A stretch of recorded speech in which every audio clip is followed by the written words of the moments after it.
ఉల్టా చోర్ కొత్వాల్కి డాంటే అనేది పాత మాట, ఉల్టా కొత్వాల్ అవామ్కో డాంటే అనేది కొత్త మాట. ఏందమ్మా నీ హిందీ ముచ్చట, మన భాషలో చెప్పరాదు అంటారా? ఏం లేదు వాళ్ళ తప్పు చేసిన దొంగోడే పోలీసును బెదిరించిండన్నట్టు తప్పదాగిన ఒక పోలీస్ ఆయన యాక్సిడెంట్ చేసుడే కాక ఇదేందని అడిగిన పబ్లిక్ను ఇష్టం వచ్చినట్టు తిట్టిండు. ఇక చూడరాదురి ఎంత మక్రం ఉందో మనిషికి. మద్యం మత్తులో యువకుని హల్చల్, తాగిన మైకంలో యువకుల వీరంగం, మత్తులో మునిగిన యువకులు అనే ముచ్చట్లు మస్తు గిన్నాం చూస్తూనే ఉన్నాం. కానీ ఊకే యువకులు పబ్లికే అట్లా వీరంగాలు హల్చల్ చేసి వార్తల్లో సెన్సేషన్ అవుతారా? మద్యం మత్తులో పోలీస్ కానిస్టేబుల్ అని మనం ఎందుకు కావద్దు అనిపించినట్టుంది ఈ Miyapur police town court constable కు.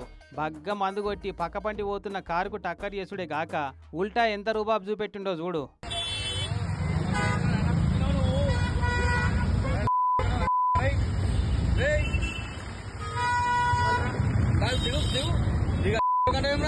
ఇదేంది బా గిట్ల గుద్దినావు, కళ్ళ ఊపడతలేవా, డ్రైవింగ్ వస్తుందా రాదా అని దగ్గర పోయి అడగబోతే ఏం రా ఎల్కొడక అని నోటితో చెప్పరాని బూతులు తిట్టిండట సారు. పేరు రాఘవేంద్రట ఈ పోలీస్ అయినది. మరి కోర్టుకి సారు కొంటవే ఖైదీలు నిందితులు ఇవ్వాలన్నా వాళ్ళ సుట్టపోలిగిన సారు మీద ప్రేమతోటి ఎంతమంది ఒలక వస్తున్నారో ఏమో, ఆ వాసనకే కిక్కు బాగానే ఎక్కినట్టుంది సార్కు. అగ చూడు ఫోన్లో వీడియో తీస్తుంటే అప్పట్లో ఆంధ్రకేసరి టంగుటూరి ప్రకాశం పంతులు గారు బ్రిటిష్ వాళ్ళ తుపాకీ గుండుకు గుండె ఎదురు పెట్టి కాల్చరా కాల్చు దమ్ముంటే కాల్చు అని చూపెట్టినట్టు ఎట్లా షాతి ఇరుచుకుంటా పోజిత్తుండో.